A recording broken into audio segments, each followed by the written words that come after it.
Ladies and gentlemen, all my friends, brothers and sisters, Namaskaram.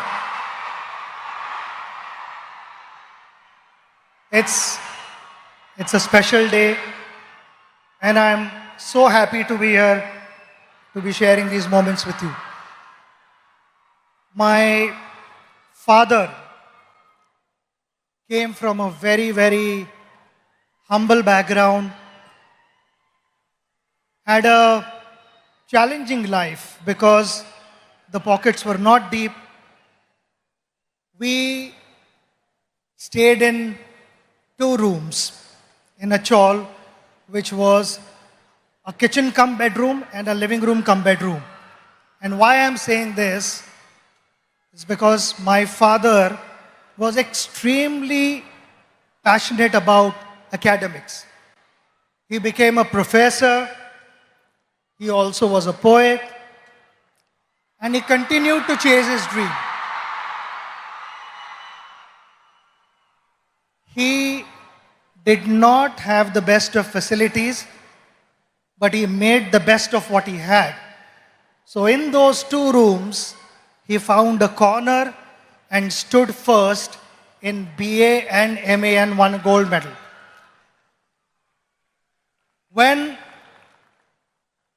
I was growing up and I watched him, he was extremely gentle, extremely patient with me. So whatever mistakes I made as a child, I was convinced, he explained to me and I got convinced. It was never that he tried to correct me forcibly. And that created a huge positive impact on me. I learned so many things from him. He was extremely patient. And why I say this? Because when I started playing for India, I bought my own car. I used to love to listen to good music. And most of the times it used to be loud music in the car while I was driving. And my father would be seated next to me reading his book. Never once did he tell me, reduce the volume, I want to read the book. He was focused and the outside noise did not matter to him. And that's something that I learned from him. Being a good person, it's a practice that every morning you wake up and you remind yourself that you are going to behave in a particular way, which is, I feel, kind of conveys how your parents have brought you up. And that is something which I will always carry for the rest of my life because that's the impression my father left with me. Awesome, sir. Sachin sir, in both academics and sports, students today face immense pressure to perform. From your experience, how do you deal with this pressure? Pressure is on everyone at every level. You meet any individual in this room, we will have pressure.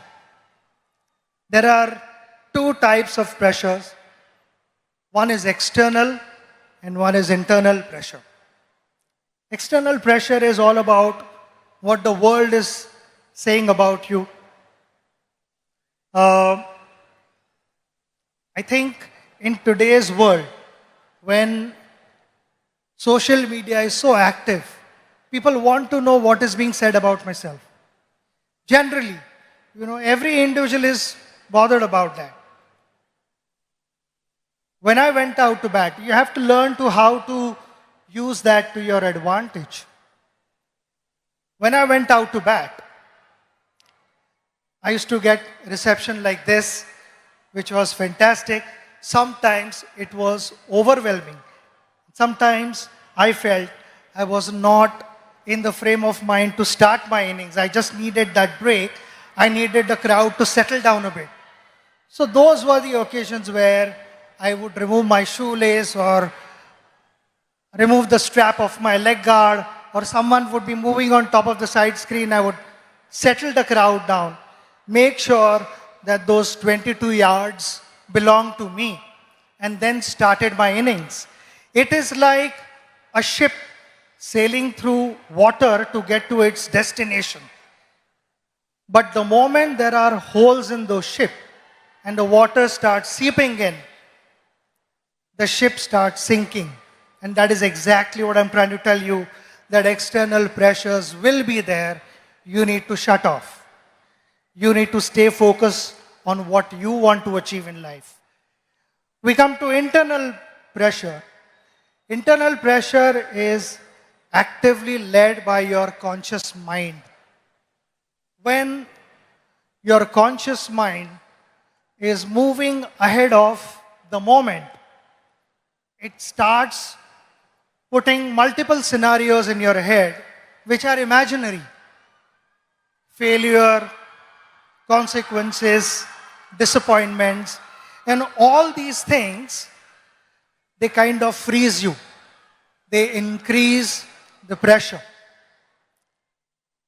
The idea is to stay in that moment. When I went to bat, people talk about, he was in that zone and that's why he batted well. And what is that zone? That zone is all about surrendering yourself to your subconscious mind, which knows what to do.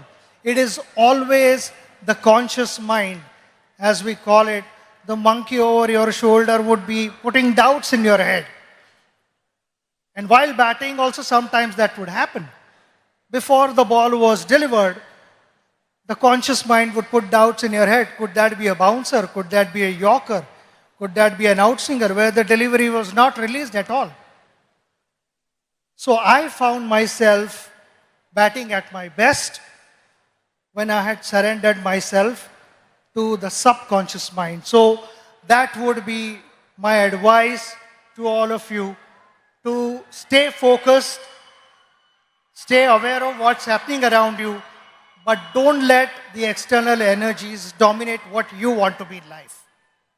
Absolutely. So one last one.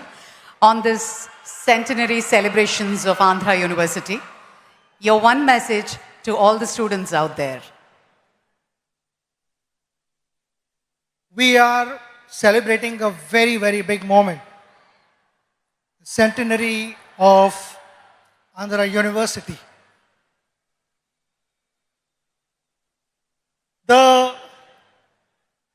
magical figure that we talk about